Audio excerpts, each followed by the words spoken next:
Welcome to the Feisworld Podcast, engaging conversations that cross the boundaries between business, art, and the digital world.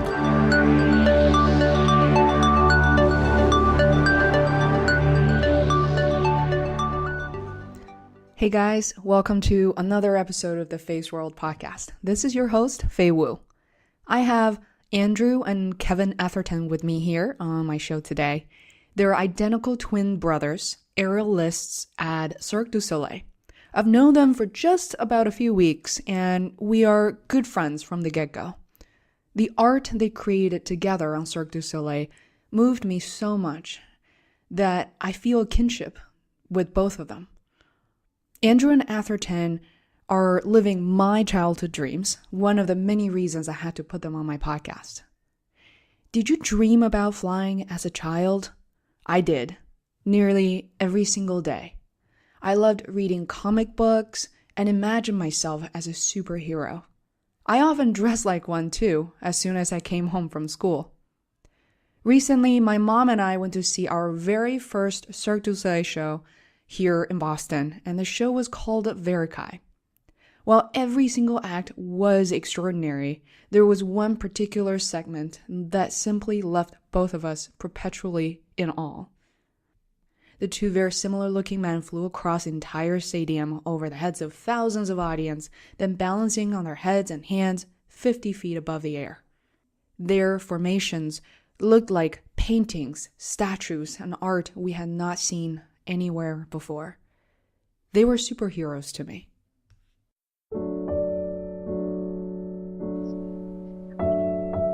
We were injured, we were sick, and we had it all. And we did go through days where we'd be in work and really feel that you could not possibly go on stage. But I think as soon as we stepped foot on that Cirque du Soleil stage, as soon as we passed the curtain to walk through the forest, all that went.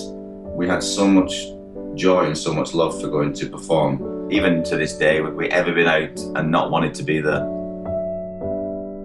And so they bring you to the formation training, and they recognize that an acrobat's life is very much like that. It's very focused and disciplined, and they break all that. So you begin a formation training, and as Andrew said, you will begin to do your acrobatics in an artistic way, and they really push that. And then you will start to learn to move in ways you've never moved before. You never thought the body was possible to move like that. All the time is we always go back to our first Cirque du Soleil show that we sat in that audience. We didn't know too much about the company, and we sat there waiting for obviously the show to begin, and then the first character came on stage. We just sat there and watched the show. But I think from that moment we knew then this is what we're going to do, spend the rest of our life doing, because the feeling we got from them, especially once the show started, like Kevin said before, we got the goosebumps, the excitement. We forgot about all of our outside lives. It was just what was happening on stage now. That was the most important thing. 5 minutes before the performance starts, Andrew and I will go to a safe place where we can go and view the audience, and we'll just feel that for the 5 minutes. That's part of our preparation for the show. We like to go out and just feel the audience and take a quick look, just so we can see who we're going to be performing for. And sometimes regularly I'll pick a person.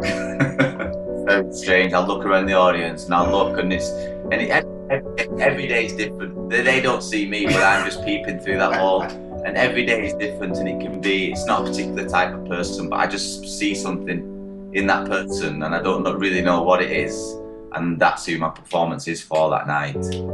But it does help, because it's like you said, because sometimes you can lose the fact there's 2,500 people there. You can lose that intimacy, but you always, especially with the act we want to do, we want to keep that intimacy.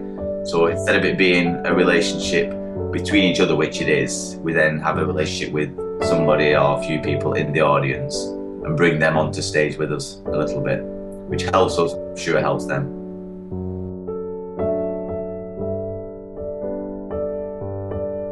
Andrew and Kevin were born and raised in the UK. They were professional gymnasts for 17 years before transitioning to aerialists at Cirque du Soleil. For 16 years so far, with no sign of slowing down. In fact, they both recently decided to create a new show and move to New York City in 2016, and they will be announcing details and sharing behind-the-scenes updates with you via the news section on their brand new website, which is a collaboration between Athertons and Feisworld. So during our 1-hour conversation, we dove pretty deep into a variety of subjects that interested me a lot. What was it like to represent the UK in international gymnastics competitions? And how does it compare to performing for Cirque du Soleil in front of thousands of audience? The twins together performed over 3,000 shows alone just on Verikai, never missing a single one. How is it even possible? What do they do when they get sick? Also, how do they communicate with each other on stage during the show? And what do they do if things go wrong? What was the transitions like going from gymnastics to performing arts? And what are some of the challenges they experienced, especially earlier on in their career at Cirque?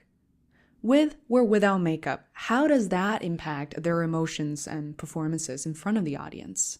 What is the feeling the Athertons would like to leave with their audience?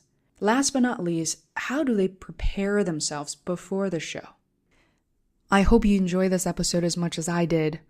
If you do, please leave a comment, or better yet, write me a review on iTunes, share the podcast with your families and friends. You can also email me at feisworld@gmail.com. Your support will always keep me on track and bring many more sung and unsung heroes to this podcast. Without further ado, please welcome Andrew and Kevin Atherton.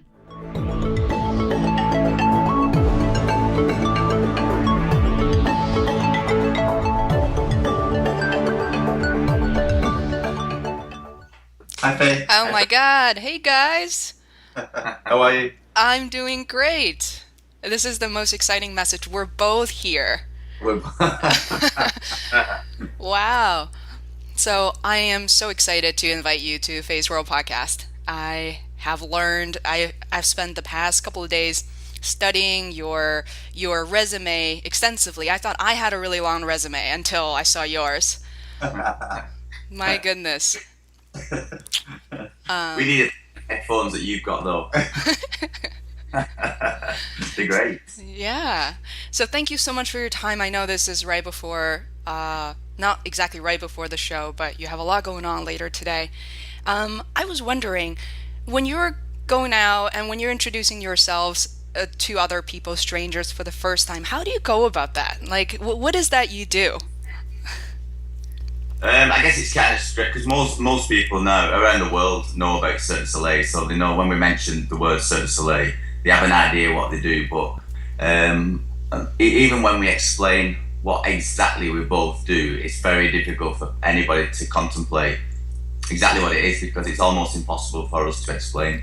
But we have, it's like it's a dream job almost. That's what we consider it as our dream job. Wow, it's really incredible. People ask me, why do you want to interview, such amazing performing artists? And I realize for me, it's about interviewing people who are living my childhood dreams. And it's really a privilege. Before we get into Cirque du Soleil, as I'm sitting here, this is exactly a week and a half after my mom and I went to watch Verikai in Boston. It's absolutely phenomenal.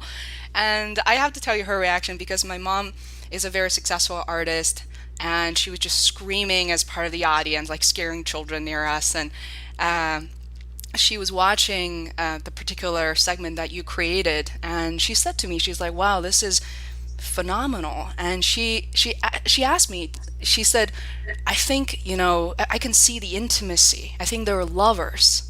But that's what Mom, that's like this beautiful love created. And I said, I think they're twins, and neither one of us was correct because we weren't actually watching you that day. And I before we get into the show business in general, Cirque du Soleil, I want to go back to sort of when you were both little boys. And could you tell my audience a little bit about sort of your upbringing, family dynamics, and where you're from? We're English boys. obviously you can tell with the accents from Northern England, a small little town called Wigan. And I don't know, we have an older sister, and we were both very, very active children, we were told. We drove our parents crazy, pretty much tear the house apart. So from being quite young, they tried to channel the energy that we had into different sports. And I think we tried every type of sport. It was football, rugby, we did swimming, we went to dance, And it was only when we did our first gymnastics class, we were at the age of 7, that really stuck. Something it resonated in us both, and we were just hooked from day one. Our eyes lit up, our heart. There was so much passion there, and we never stopped. From our first class, I think we quickly went up to training 3 times a week, and then it was 5 times a week, and then it was six times a week, and we just loved it so much. It was so much passion, and I think mainly because you never stop learning. There's always something new you can learn in gymnastics, and you can always push yourself that little bit further and take it a little step up. So we just had a huge passion from the very, very start. And like I said, we never ever stopped. And we were both our schooling system supported it, our town supported it, and we just took off, and we just went crazy. Our parents were great because gymnastics is it's an individual sport. So literally, you're in charge of, if you fail, it's your fault, nobody else's fault, which I guess is what we liked. But our parents were very adamant that they brought us up, even though we're twins, they brought us up separately. So we were encouraged at school, we had to do, different classes. We're never in the same class together. So we had separate friends. In gymnastics, we travelled separately. When it was individual, when it was part of the Great Britain team, we travelled together. So they just encouraged us that way, and I think that helped us both in our life, and then further on when we got to Cirque du Soleil, it really helped us create something magical that we did with Barakai. So one of the, as of yesterday, I started sourcing questions from my audience, and one of the first questions, many of them I couldn't think of myself. One of the questions are you actually twins? And so apparently in the US there are shows where people call themselves twins, but they're actually not. So I was able to respond to that very quickly. That was really we funny. can definitely respond to that. Yes, we're definitely twins. Take a look at the pictures. Because people, when they come and see us perform, we always get that question at the end when people see us after the performance. First thing they ask is, "Are you 2 twins?" We say, "Yes, we're twins," and then they say to us, "Oh, that's okay then." That's a very, very consistent reaction we get from our performance. That's okay then. Like you said, I think it is because the act we created and the way we do it together, it is a very intimate act. Mm-hmm. For sure. So it's okay, the fact that it's between 2 twin brothers. Oh, this is the happiest conversation I've had in a very long time. When I was watching the videos on your website, I just listening to you talk, and I realized even though you're identical twins, you're actually very different. And we've exchanged several emails. Just me listening to some of the videos, your voices, I could very easily tell you apart, which is kind of phenomenal in itself. But you're both so competitive in gymnastics. So what was that dynamics like? What was the competition, not only with a sibling, but with a twin brother? Like, what are some of the things that we don't know about? It was great because like you said, we're very competitive, but it's a very healthy competitive nature that we both have. And not just with each other, but with everybody else. We always want to be the best. But I think the fact that you have a twin brother who's equally as competitive as you are in a healthy way helps you, improve yourself. So every day in the gym, we're always trying to better each other. Every competition, we're always trying to win each other. And it happened, most of the time, one of us would win a competition. The next competition, the other twin would win. And that was never a planned thing. That's just the way it happened. Mm-hmm. So I think as far as in our life, and now we took it with us to Cirque du Soleil, it's a very healthy competitive nature we have. Mm. How are you guys the same and different when it comes to strength? And to me, it's an artistry when it comes to gymnastics. And how are you guys different? And I think we're both extremely focused, and we're both disciplined in our approach to certain things. But I think the differences would mainly come in the attributes that we bring, I guess. Andrew's more the artistic type. He always was in school. He would be the one that would more gravitate towards the arts, and me personally, I'm the more the academic type. I would love mathematics and really kind of analysing certain things. So those were the biggest differences that we noticed from day one, and those were the different strengths that we brought in our work. So when we did finally join up and become a duo act, it was those particular strengths that we could both bring to the table, and that helped an awful lot. And personally, I was the more extrovert. When I was growing up, I was the more extrovert, and Kevin was the more quiet. You'll notice that Andrew talks more. I noticed that at the video. I noticed that just by watching some of the videos. So what really amazed me is I had a very brief conversation with Andrew just last week, and I'm originally from Beijing, China, and growing up, as you can imagine, when we still watch a lot of TV when it comes to the Olympics. I remember just with my parents, I'm the only child, by the way, just watching Olympics and hoping the Chinese athletes would win basically in two categories. One is gymnastics and the other is ping pong, badminton. There's many other sports we didn't really stand a chance until more recently. So I remember chatting with Andy, and I believe you were competing in gymnastics, maybe you both, at some point in China. And were you beating China at the time too? I was wondering after I hung up. No one beats China. No, we had no chance.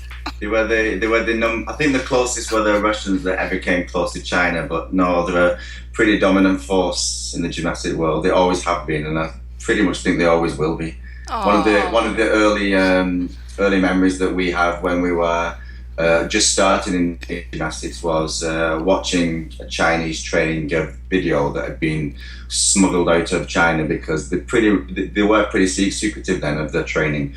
But it was such an impressive thing to see the discipline that they had and the focus that they had and the regime that they had to train, and no one could compete with that. You're so humble. We would always look at them, and it was such an aspiring thing for us to try and reach, because they have so much style and so much grace and so much. They're a beautiful nation to watch. Thank you. On behalf of my country. I tried to, as part of my research, I looked up a number of videos on YouTube when you're both competing, and it was just so beautiful to watch. It's something that I remember going to school, a big school of 2,000 kids. It would just less than a dozen kids who would just go through gymnastics routine training, and it just how early they wake up in the morning as little kids, like 4 or 5 in the morning, and their parents have to basically arrange their schedule just so that everything in their lives accommodate these training routines. I was wondering, compared to how kids are training for gymnastics today, compared to sort of the regimen that you went through, what are the same and what's different these days?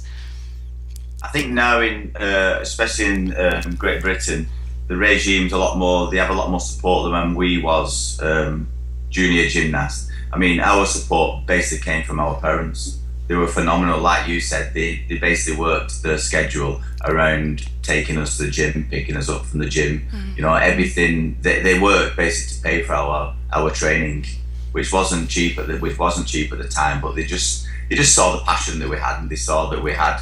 It was a dream to go to the World Championships and things like that, and they supported it. But now the system it's a very centralised system. Supported by the governing, the national lottery grants and things. So it helps, because then you don't have that concern, that worry anymore. The money is coming from the government. So they have an amazing support system. It's very similar to what I heard interviewing a gentleman, one of my Taekwondo instructors who was on the U.S. team back in the 80s. He also mentioned very much the same thing of having to pay out of your own pocket through travel expenses in order to compete. And I forgot to mention at the very beginning that I've been training in Taekwondo, which is a Korean form of martial art, for about 13 years. My training routine is nothing comparable to it's like taking lessons, but I absolutely admire just the amount of discipline, the concentration and focus, perseverance, more so than anything else.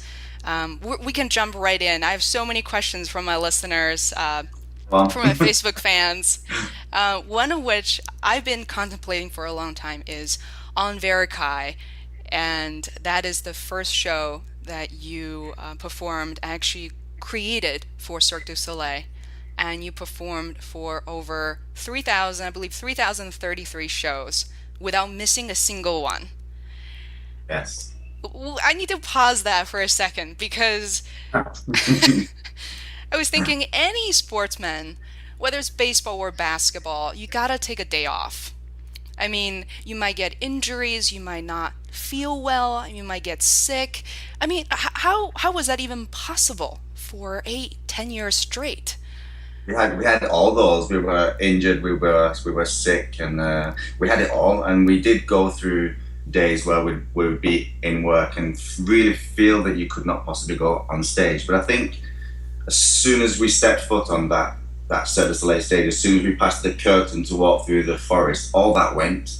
Wow. Regardless of how you were feeling backstage and how bad you were feeling backstage, it just all went, and we had so much joy and so much love for going to perform that particular show and that particular act that it really was not as difficult as people would think, because it was just such an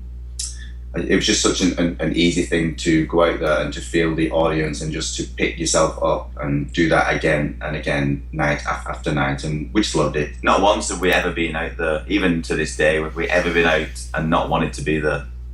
I mean, I remember we even had one story when Andrew was backstage, and I think he'd been quite sick for quite a few days, possibly maybe a week. Yeah. And he had dehydrated himself so much because he was so ill that they had to, just before the show, they had to pump two bags of fluid into him. So he was backstage on an actual drip because Andrew was determined he was not going out during that particular show because he just had a drive to do it. So the physio said, yeah, okay, we can give you the fluids and you can go out and perform. And he did, and it was a great show. And then as soon as the show finished, I think he crashed. But my goodness. but Kev, that's also your life on the line as well.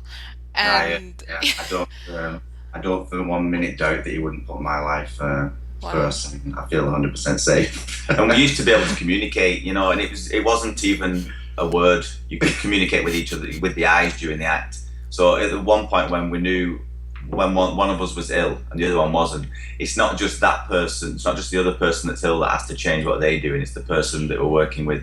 So if Kev wasn't feeling well, I had to change the way I was performing. Obviously I couldn't perform to my 100% because he was going to suffer because of it.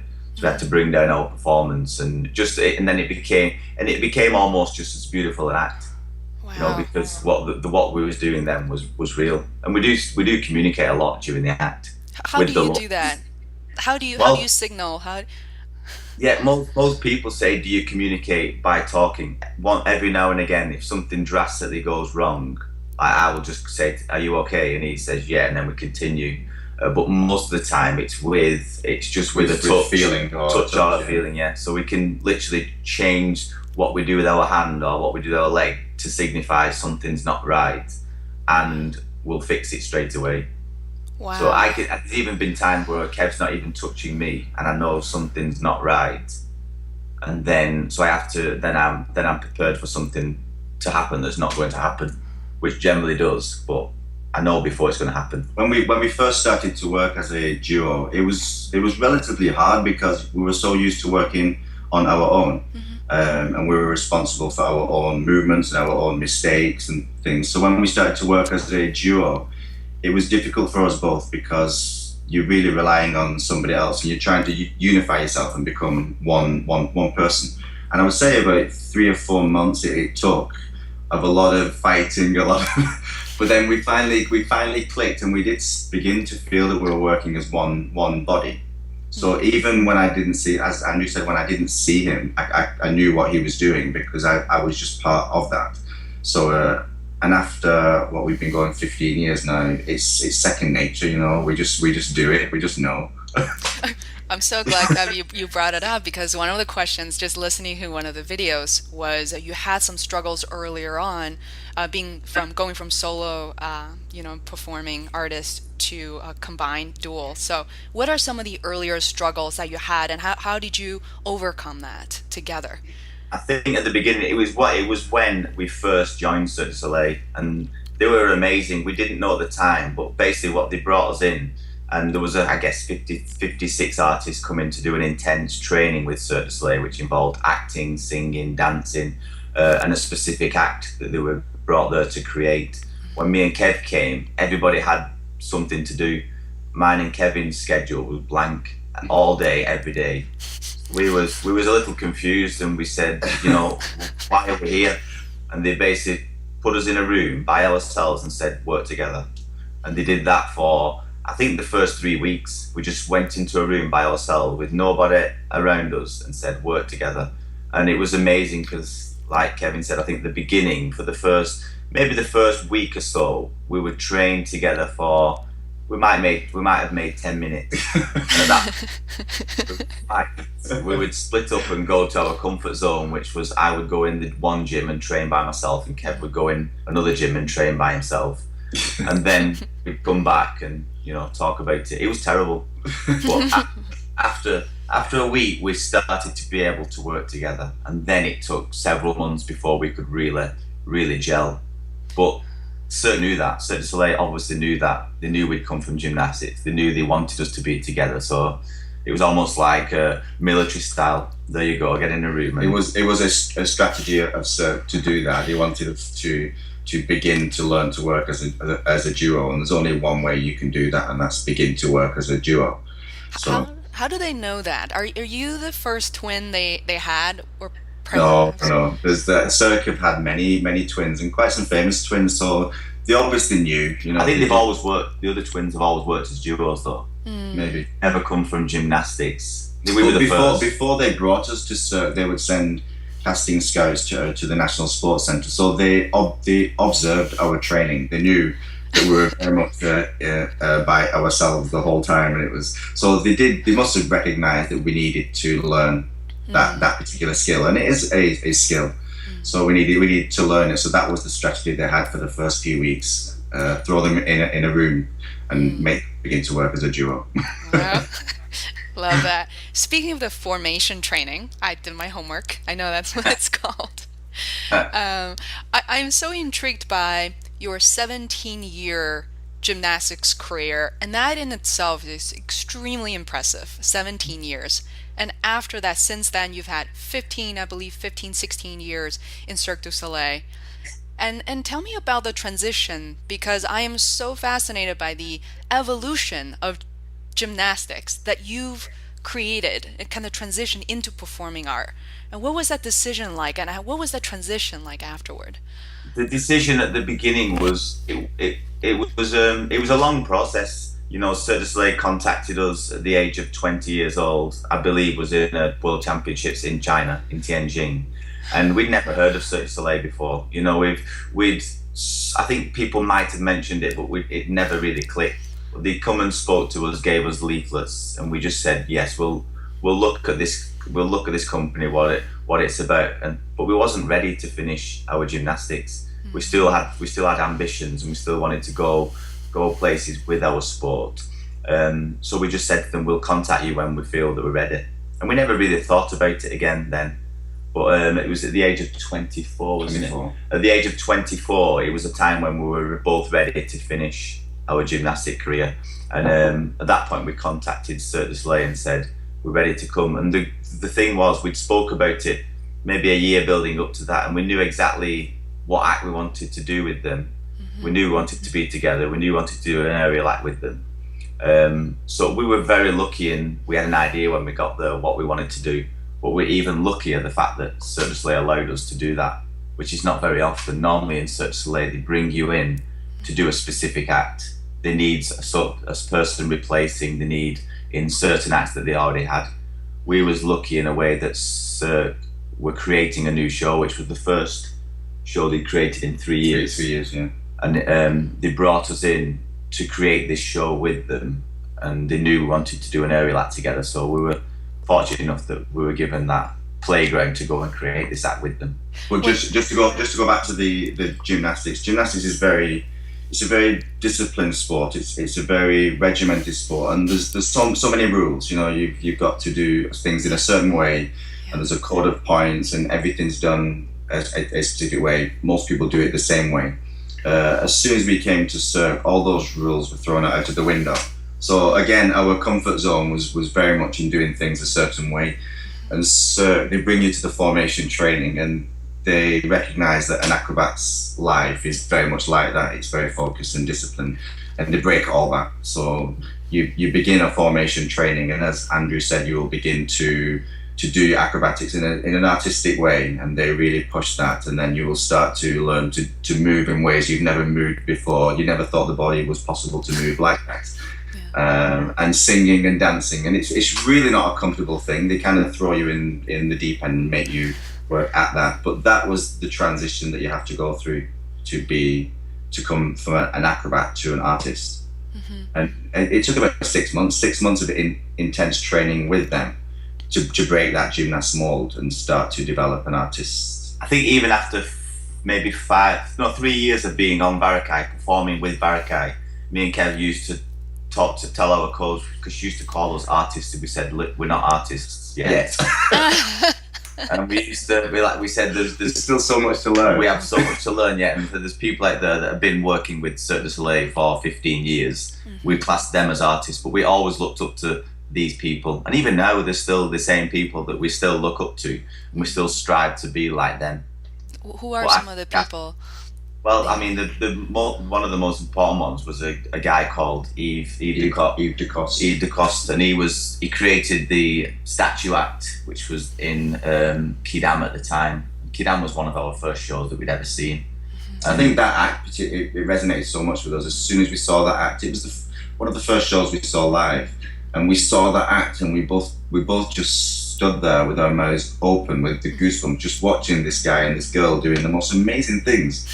And we found out who the guy was. And he was actually, when we came to do the Barakai, formation training, he was in the gym. And wow. We kind of recognised him, but we didn't know it was exactly him until we started to speak to him. And then once he started to talk to us about his career, where he'd come from, where he was going, you know, he's just the experience he had and the knowledge he had. And even now we listen to things that he told us then that keeps us going. He still competes. I think at that time when we met him, he was probably in his 40s, early 40s, and in the most amazing shape. You would never know. The most amazing shape, really healthy looking, a really beautiful guy. Now he's still performing with Cirque, and I think he's 55. Yeah, and he's still performing this beautiful act with. I think he's on a different partner now, but it's so amazing. And that was the inspirational thing for us, to see somebody like that who still had so much passion and so much drive and the artistry in him, and he can still do it at this age. So we looked up to him so much then, and we still do now. I cannot believe that you two are not 16. I mean, with the bodies you have, it's incredible. And I was telling Andy last week that when I share with some of the ladies in my office saying that, you know, a lot of us went to see Cirque du Soleil, I said, I would like to pitch my podcast. And when I show some of the women the picture and kind of your work, they're saying, oh, that's incredible. I'm so glad. I can't wait for the conversation to be released. And when I show the same pictures to the men in the office, they're saying, look, Fei, if I don't have to work here with a full-time job, I will look just like that, you know. So yeah, we're lucky that this is our work. Is obviously it does help us to stay fit, because when you're going on stage every night, twice a night in front of 2,500 people, you don't want to look bad. But then your face is covered. You know, you're always wearing, you know, obviously a lot of makeup. There are always masks. Do you think that's different than? And I know in your other shows that your face, your features are fully shown. what is that difference? I feel like for me, my self-esteem will somehow be preserved if somehow I'm covering my look. Or does that impact you at all? I mean, this is a silly question, perhaps.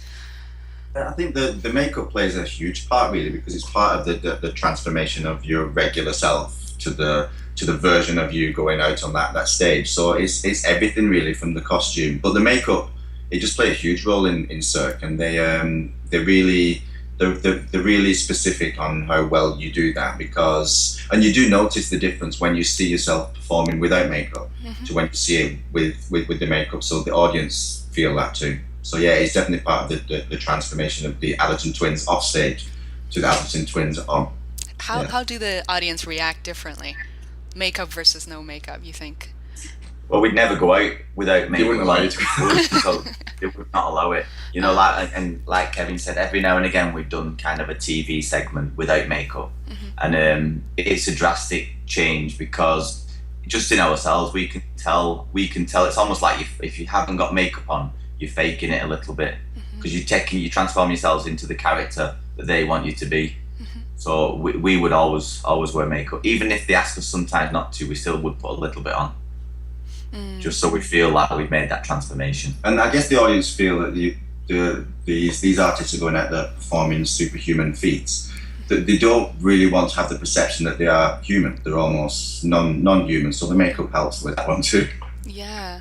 It's so funny. I feel like Kevin is like a mind reader. Instead of sometimes, let's dive in deeper. Maybe let's dissect this question. And you're already dissecting that question for me. I love it. It's so easy. This is like the easiest interview ever. So one of the things a week and a half ago, that when I watched the show, somehow that weekend I had my personal sort of existential crisis, saying, what's the meaning of my life? This weekend doesn't quite, we all have those moments of saying, like, should I read a book? What am I doing with myself? And at that point, my podcast, that particular episode, is doing well, so should be like completely more than enough to cheer me up. So I went to see the show, and I was sitting in the audience, and the only moment I just completely forgot about all my problems. And it is really magical. I just felt so peaceful, so at ease, and thinking how easy my job is. I mean, my job is a joke in comparison to this. What is the feeling through your act, many shows that you create on your own? What is that feeling and sort of spirit you would like to leave with your audience? Well, for us personally, we talk about it all the time, is we always go back to our first Cirque du Soleil show, that we sat in that audience. We didn't know too much about the company, and we sat there waiting for obviously the show to begin, and then the first character came on stage. I can't remember exactly what the character was, but we both just sat there. We didn't say anything to each other.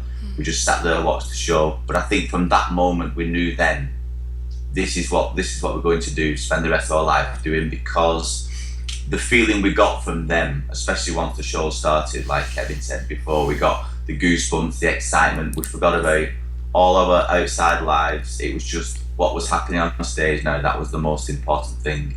And at the end of the show, once the show finished, after the applause, we just sat in silence. We didn't really discuss it with each other, but only later on, maybe a couple of hours later, then we both started to talk. Was you feeling what I was feeling? And yes, this is what we want to do. Wow. So now, when we go on stage, every single time we go on stage, like even if we're ill, we don't feel, we have injuries and things, we always take ourselves back to that moment, and we know that there's somebody in that audience. There's probably many people in that audience that have never seen a Cirque du Soleil show before, and have definitely never seen what we do. So we perform for them. So every single time, that's our inspiration. We're performing for that person that, has never seen a show, or they've got something bad happening in their lives, and we're going to try and make them feel happy just for that 2 hours they're in that theatre with us. We regularly receive emails from people that have seen us perform and said it's changed their lives. Wow. And some very, very, beautiful emails and it helps us a lot. Wow, that's so amazing. And I love the fact that you were among the audience and you look at the act and saying, I can probably do, this is what I want to do. I can replicate this. And I personally couldn't do that myself. So this is my way of sharing my experience with the world. And we always do that now. Even in every show we have done, in every performance we've done, 5 minutes before the performance starts, Andrew and I will go to a safe place where we can go and view the audience, and we'll just feel that for the 5 minutes. That's part of our preparation for the show. We like to go out and just feel the audience and take a quick look, just so we can see who we're going to be performing for. wow. And that obviously we kind of bring them on stage with us because of that. Wow. And sometimes regularly I'll pick a person. Very strange. I'll look around the audience and I'll look, and every day is different. They don't see me, but I'm just peeping through that hall. And every day is different, and it's not a particular type of person, but I just see something Wow. in that person, and I don't really know what it is, and that's who my performance is for that night. I love that. That should be the title of the book. You should absolutely write a book, but But it does help, because it's like you said, because sometimes you can lose the fact there's 2,500 people there. You can lose that intimacy, but you always, especially with the act we want to do, we want to keep that intimacy. So instead of it being a relationship between each other, which it is, we then have a relationship with somebody or a few people in the audience and bring them onto stage with us a little bit, which Wow. helps us. I'm sure it helps them. it's so cool because when I was sitting in the audience, there was a guy, crazy costume, totally winked at me. I was like, Mom, did you see that? He was totally looking at me. It was super cute. I had no idea. When you get on stage, however, is there anything that you see among the audience which is completely like pitch black? What was that experience like? Every show's been slightly different. With the show we're doing now, it's we take them by surprise. They don't expect to see us fly, because they've set it up in a certain way where we're kind of hidden, and then we will just fly over the audience's heads. So there's always that gas. There's always a gas. But as soon as the performance starts and the house lights come up, or the show lights come up, we can generally see at least the first few rows. And like Andrew said, we really do take the moments to look at them in the eyes, and we even smile now, which we never. We kind of smile. So it's very nice for us, and we do see an awful lot because we're pretty high, so we get the global perspective of the audience. Wow. I remember watching the Academy Awards, show. I was completely blown away, and I remember just, for me personally in the show, when the two guys were flying, I remember just like trying to block, it's just like, I need to catch them. There's that urge in me, and I remember watching the Academy Award show, just Brad Pitt, or I don't know who else was in the audience, just with their mouth open, like zoomed in super close.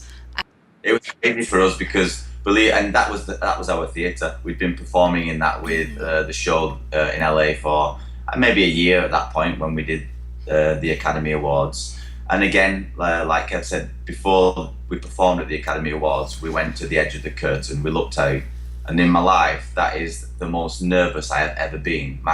Not just my hands, my whole body started to shake, and I could not stop it from shaking. And I'm like, oh my God, I'm going to go out and perform in like 5 minutes, and I can't stop myself from shaking. And it's because I saw the likes of, Angelina Jolie and Brad Pitt, everybody in the front row, and then suddenly it's like, okay, we've got this one opportunity, and there's billions of people watching at home. We cannot mess this up. We never think about that. We never once go on stage thinking, oh, we're going to mess this up for that one night. That's all I was thinking about. Really? You don't look like the nervous kind type to me at all. Like I said, I never get nervous. I might get a little bit excited if my family's watching because I want it to be beautiful and perfect. But yeah, this particular night I was nervous. Wow. I saw an extreme level of comfort with everybody performing in that theater, and you just clarified sort of the mystery for me. I guess that's what makes the difference with the performer as well. Yeah, we were shaking, we were nervous, but you never show that on your face or. It's only when you go back afterwards, oh my God. So the 5 minutes you're performing on stage, one of my listeners said, what are you doing for the rest of the show? Other than checking out the audience, pick out one person, is there anything else that you do while waiting for your spotlight? Again, every show has been different. This is one show we do have a little bit more time. The other shows we would have cues and we would have things to do throughout the show on top of our act, and we never stopped. And we both quite like that. You know, we like to do a 90-minute show. In Iris in Los Angeles, we were the first act to go on stage. So we would be all warmed up and prepped, and we would go and perform our, it was 6 minutes then, 6-minute act. And as soon as we exited the stage from the act, we would run to our dressing room to do a quick change, to go back to the stage to perform another cue. And it was like that for 90 minutes. We would finish the 90-minute show and we were sweating, and but we both loved that, you know, we love to kind of worked hard. This particular show we're doing now, we have a little bit more time because we were they added us slightly late, so we're going to do our 5-minute act, and then on top of that, I think we have 3 more cues throughout the whole show. So you do see us pop up from time to time. You might not recognise us because we're in different costumes, but yeah, we do have a lot more to do. Wow. When you're in different costumes, you mean you're also have other? Are you basically different characters? We're playing different roles. Playing different characters. So, like Kevin said, in Barakai, we from the start of the show to the end of the show, we never stopped. You would have seen us in almost every single act, working, performing, and it was almost our act was the easiest part of our show, and it was like that in Barakai. It was like that in Iris. You know, we worked a lot outside of doing our act. I think in Barakai we performed in 3 full acts from start to finish, and then in Iris was the same. Wow. So you have, I couldn't believe this until I started chatting with you guys, that 2 shows, you work more than I do, and you're physically much more demanding, mentally too. 2 shows a day, 5 days a week. And how do you find time to, you know, kind of work out, take care of your personal stuff? I mean, like, how does that schedule, and how do you stay in shape? One of the questions is, when do you find time to work out, or perhaps the show itself is your perfect workout? That's where our gymnastics background comes in very, very good, because we were always, like you said, the gymnastics lifestyle, we would always wake up at 6, we'd be in the gym at 7. Wow. And it was 3 training sessions per day for 7-day training. So after doing for 17 years, what we do now is a little bit of an easier lifestyle, because now we'll go to the gym. We're retired. Well, now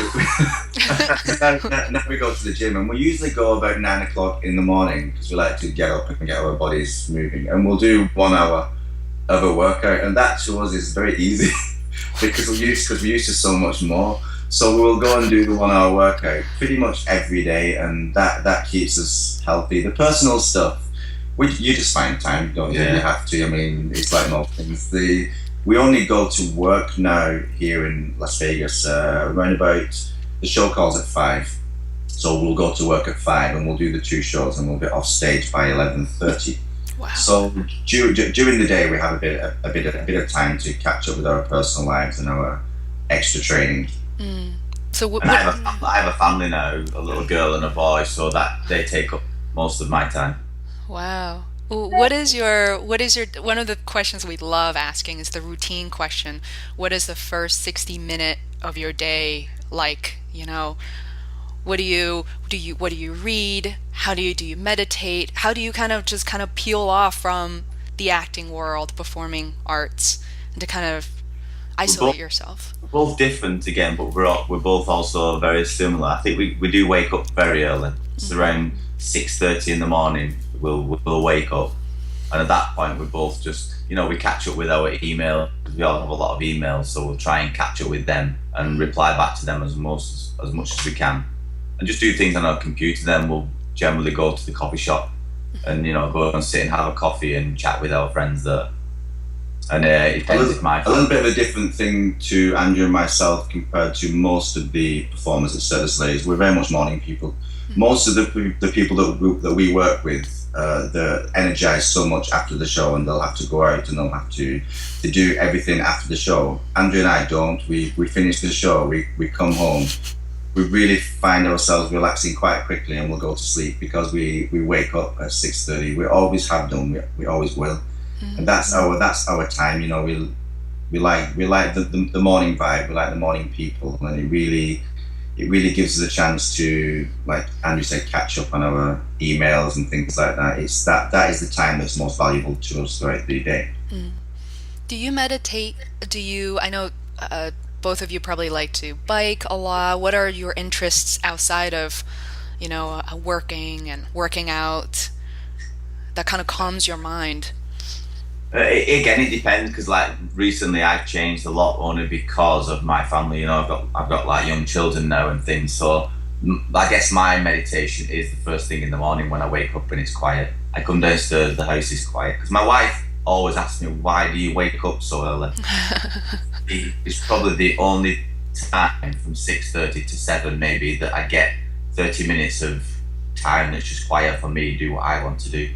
After that, as soon as my the kids start to wake up, then all my attention focuses on them. So my meditation is that, if I go, at the moment I've got the grandparents here, so I can go and take a bit of time for myself as well at the coffee shop. Nice. What about you, Kev? I do all that. I like to meditate. Pretty much my state of mind, I try and keep it as stress-free and as calm as I possibly can. Throughout the whole day, even during the show, that's very much important to me. I don't like stress. So I do all that. I like to go to the cafe. I like to read. I like to meditate by myself out by the pool, which we have a beautiful pool, so it's not hard. Yeah. And I like to bike, and I love to walk in nature, scuba diving also. I like all that. Nice. We have an amazing balanced life, both of us. Yeah, everybody a lot of people comment. have said that to us, how balanced our lives seems to be, and I don't know, we both always felt that was an important thing, to balance not only your professional life but your personal life too, and to not go too extreme on them both, because that's a problem that people can genuinely have, and that can affect so many things, your health and things like that. So we do really focus on having a balanced lifestyle, and if that balance starts to go out of sync, which life is life, it can do, we'll generally try and pull it back and just create that whole balanced life. That's beautiful, because again, 17 years of gymnastics, 15 years of such extreme art and performing art. I think one of the reasons, correct me if I'm wrong, that you're able to do this for this long is because you've always led a balanced life, or lives together separately. Yeah. Wow, what are some of the questions, especially in your position? You've gotten a lot of emails from fans. Just to add to that, we're actually just going to shake that up, because we came here to Vegas, and we started to perform in Zarkana, which we're performing in now. And quite quickly we both realised, okay, it's a little bit too of a comfortable show. It's a little bit too of an easy lifestyle, and it's most people would get to this stage in their lives, 40 years old, and get to this stage and go, oh my God, wow, we've hit the jackpot here. It's so easy. Which it is compared to the other two shows we did. It's very much an easy show. So we both began to talk, and we said, it's maybe we're not ready to not shake our lives up just yet. So we've just agreed to go to do a new show in New York City, which will open next year. And we were both terrified. We were talking about it, and we're like, okay, this is so not in our comfort zone. This is so not going to be easy. This is, we're kind of 40 years old now. Maybe we should be settling down. And then we said quite quickly, no, we're not going to. Yeah. Just because it's difficult, just because it's not in our comfort zone. That's more the reason for us to do that. So only 2 weeks ago, we gave them the green light, and we said, yes, we'll move to New York City next year. So we're going to go and do a Broadway So we're show. close to you. Yeah, only 3-4 hours away. It's actually the show, it's going to be inspired by, it's not Iris, but it's going to be inspired by Iris, but they're going to create it more of a Broadway themed show. Wow, what is it? What is it called? Or has it? Well, the training title is called Lumiere. So that's not going to That's be not the going to be the title. official title. They haven't released the official title yet. We always have a training title when we're creating the show, and then obviously just before the show opens, they decide what they're going to call it. But it's going to be based on the theme that Iris was, but they're going to make it more Broadway, singing and dancing. And obviously Kev and I are going to be incorporated into it. Hopefully they'll not have us Not singing too and much dancing. singing. We're very, very, very good at expressing ourselves with our bodies. Yeah. we are quite willing to step out of our comfort zone, but I think singing pretty much pushed the level a little bit too much. But we'll give it a go. We should open up the podcast with you two singing. That would be awesome. Well, I am so excited. Approximately what time next year? Beginning, mid-year? Yeah, well, the show, we start to create it on January the 5th, and then we'll soft premiere, which is basically where we premiere the show, but then we just listen to the audience and maybe tweak it. That's in April the 14th, I think. And then Okay. I think we premiere in June the 2nd. Wow. Resident show that's going to run all year. How do I self-select myself to be like the early audience and give? We'll let you know. We'll keep you posted. You'll be the first for the invite. Oh, I should have invite all the listeners, and we'll just be so excited to be there. And I'm so glad you brought up the message, even for myself.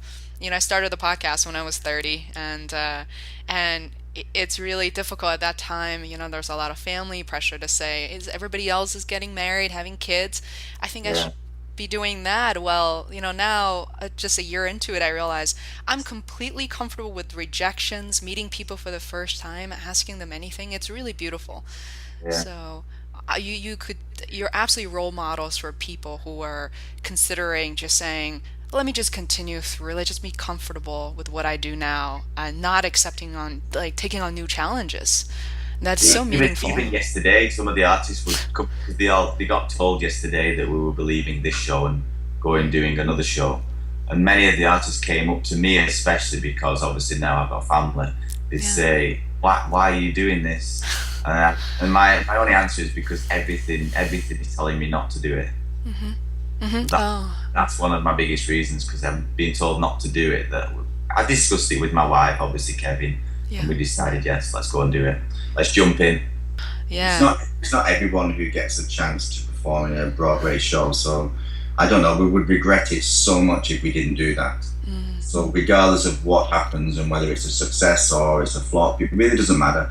The fact that we stepped up and we kind of jumped, let's hope we will fly, but we jumped, so it's something we have to do.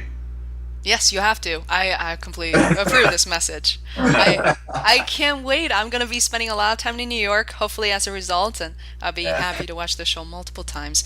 And I am super careful about time. I'll make sure to let you guys go in 5 minutes. But one of the questions I had for my mom's question would be, where do you source your creative inspirations from when you're creating a show? Everywhere. It's crazy. It's like Kevin said, when we were creating, Barakai was our first attempt, and obviously we were young then to Cirque, and we were petrified about how we're going to be able to do this. You know, it was a lot of pressure for us to create an act with Cirque du Soleil, and it was going to be a standalone act. We didn't know if it was going to work or if it was going to fail. So the only mandate we were given is, we want to see a strap act that nobody has ever seen before. So then Kevin said to me, we do not look at strap acts. We're going to take our source of inspiration from everywhere apart from strap acts. So I don't even think we really looked at circus so much. We went everywhere. We went to the galleries. We looked in art books. You know, we did it all. We looked at the dance world, and that's where the inspiration came from. It would be far too easy just to look at a strap act and think, okay, we'll try that. We'll try and modify it slightly. So yeah, we took it from, a lot of the images you will see came from art. You know, we'd see a painting and we're like, oh wow, this is beautiful. And if it's visually beautiful to look at, then it would be visually beautiful to see two bodies doing the same thing. So we call them the snapshot moments. The snapshot. We always, when we're creating something, we always say, okay, there's somebody in the front row that's got a amazing lens. He's going to take a snap. Andrew used to do the cruelest things to me on stage, because he would recognize if somebody was taking a photograph, and I would be in the most difficult skill, you know, that is quite straining for me. I'd be in the most difficult skill, but Andrew would be looking at this person in the front row and recognize that he's not quite taken the photograph yet. I would hear that. So it would make me hold it, and I was like going redder and redder and redder, like, Andrew. Like, what the hell? Why did we hold that so long? I went, because I was waiting for the photograph. It's but so yeah, fun. our inspiration, it was, and it's like Kevin said, we take it from everywhere, and even now we still do. In our act, we never settled. Yeah. We always want to do something new, and every show we've done, we always try and bring something new. To what we do. Never settle. Times change, don't they? Times change, and the culture changes, and what people perceive as being beautiful changes too. So we'll always try and, I don't know, it sounds silly, but to listen to the young people, because we sound old.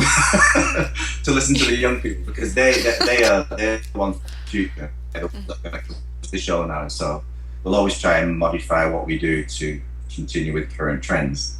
That's awesome. No, I love that. And to respect your time, I will close on a final question. You're so fun to talk to. I so completely adore you both so much. So it was getting just a little pixelated for a second. Okay, good. My final question would be, what is your definition of a meaningful and fulfilling life to you, to each one of you? To me personally, a fulfilling life to me is family. Family will always come first, and to have respect and to have a passion for those people, and to make people happy. I think if you're happy in life and happy in yourself, and the people who love you and people who are around you will be happy too. So that's my philosophy on life. Very much balance and very much a happy, stress-free life. I'm very, very, very, very similar. I want to finish every day with no regrets. I never want to regret in my day. When I go to bed, I want to be happy with that, with what I have done that day. But the most important thing to me now, it was, Cirque du Soleil was always a big thing in my life until, I had a family. And it's like you mentioned right at the beginning when we did Barakai, I never missed a show. I went on stage every single night, even when I was ill or injured, I went on stage. And the same happened in Iris until I missed my first shows, which was to be there for the birth of my first baby. Wow. So at that point, I think Andrew has missed two shows. I don't know how many we've done now, over 6,000, and he's missed two. People say to me, "My God, you missed the show." I went, "Yes, I have two children." 2 children. It's like that was important to me that I was there with my wife at that moment. Wow. Well, then I'm like, right, can I go? Right back to the show. So I was like, as soon as the baby was born, I'm like, okay, sweetie, I'm off. Wow. It's amazing. Wow, thank you. I am so inspired, and you have forever changed my life. And thank you so much for your time.